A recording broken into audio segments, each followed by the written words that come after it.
Transitions aren't just a fancy flourish to trick your audience into thinking that you're actually a good filmmaker. When used appropriately, they can actually be a good tool for storytelling.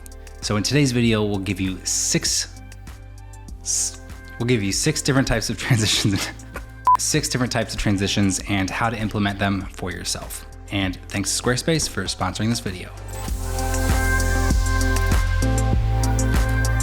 A match cut transition takes components from one shot and matches it in the second shot to then connect the two together. It's often used with faces and flashbacks, for instance. This can serve to let the audience know that it's the same character. It can also help seamlessly connect two scenes together, almost like cause and effect. Take, for instance, one of our favorite music videos, Menzingers After the Party, directed by Kyle Thrash. Being happy in a relationship can lead to the bedroom, and puking can lead to brushing your teeth in a parking lot.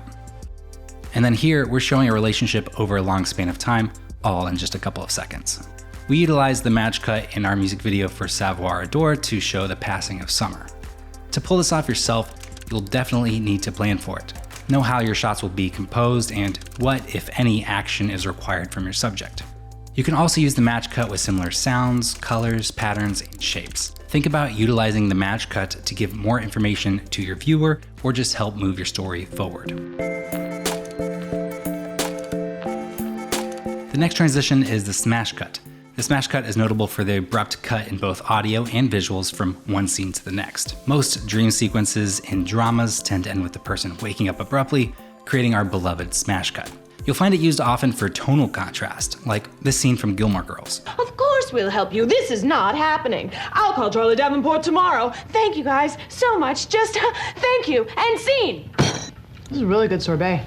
I know, isn't it? Teresa made it herself. Mango? Passion fruit. It relieves the tension from a fight and adds comic relief. And how about an office clip for good measure? Oh, God! Wow! What was on that? Butter. Newborns are slippery. Nice touch. Good. Let's try that again. This is going to be the happiest day of my life. To implement it, it's as simple as planning for it, shooting it, and simply butting the two clips up against each other. Smash cut 2.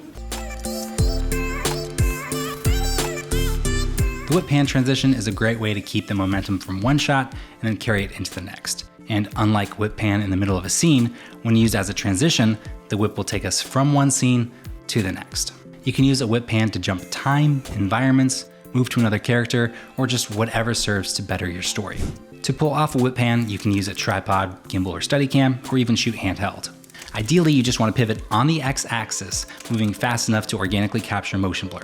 For your next scene, know what you want your framing to be, then pan in the same direction until you land on that final composition. Here's DP Robert Yeoman to explain how he pulls off whip pans. You find a really comfortable position with your feet and your body at the end position. So you start in a very uncomfortable position, and then you come to that same position where you're comfortable.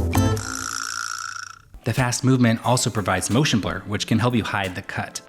Now, it's best if you can keep the speed of your whips similar from one to the next. You can always alter the time a little bit in post-production, but it's really best to capture it organically if possible.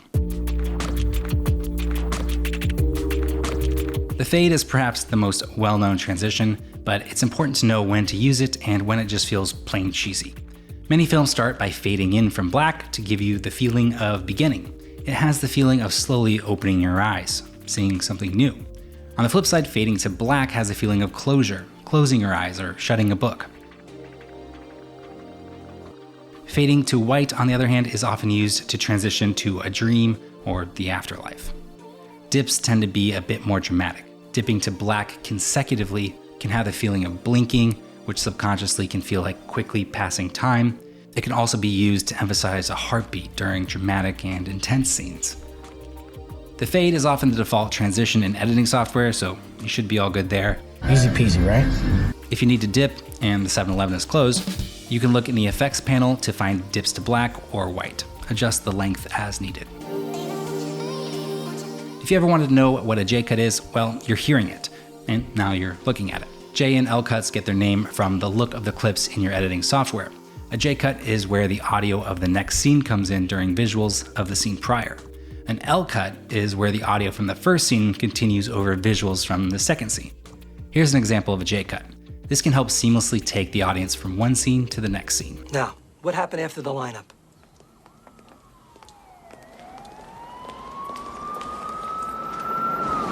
The desk sergeant was actually trying to tell me that he couldn't release you. Here's an L cut.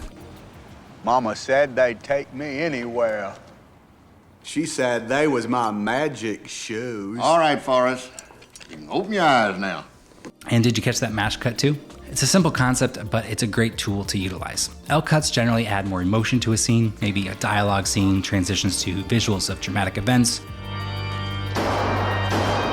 A J cut is used to bring in more information of what's to come to help keep pacing moving.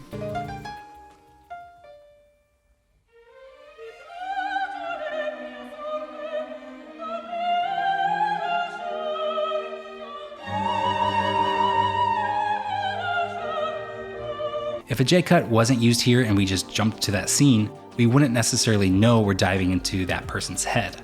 So the J cut is a great way to do just that. To do this in your editing software, you may need to unlink the audio and video tracks. For the J cut, just drag the audio portion underneath the visuals of the first scene. You can use the pen tool to fade the audio in to help ease the viewer into the upcoming visuals if you'd like. For an L cut, just do the opposite. The visuals of your second scene will come in, and you'll keep the audio track of your first scene underneath. This one is a bit more of a flourish, but it can help keep the momentum of your scene rolling from one to the next. The passing transition involves a person or object passing in front of the entire frame of the camera, or the camera itself moving past a person or object.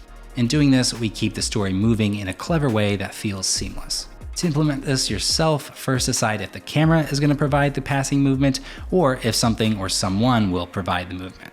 For your second scene, start with a similar movement so when the two clips are back to back, they will match in speed, direction, and style.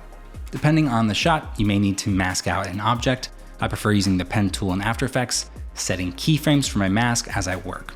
You may also need to feather the mask a little to soften the edges. When you're finished, you'll have something that looks like this.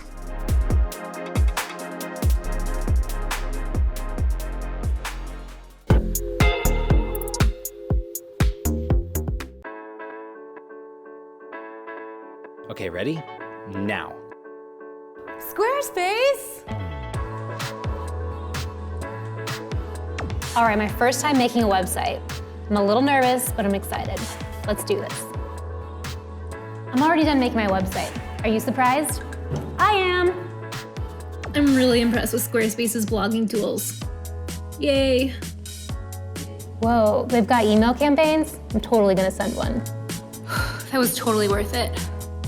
Look at all this traffic overview. It's all right here. A year ago, I didn't think I could have my own beautiful website, but Squarespace made it so easy.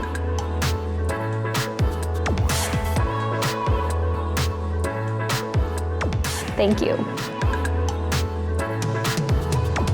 This year, give yourself the gift of your own beautiful website with Squarespace and save 10% when you use the code MangoStreet at checkout. Head to the link in our description to get started.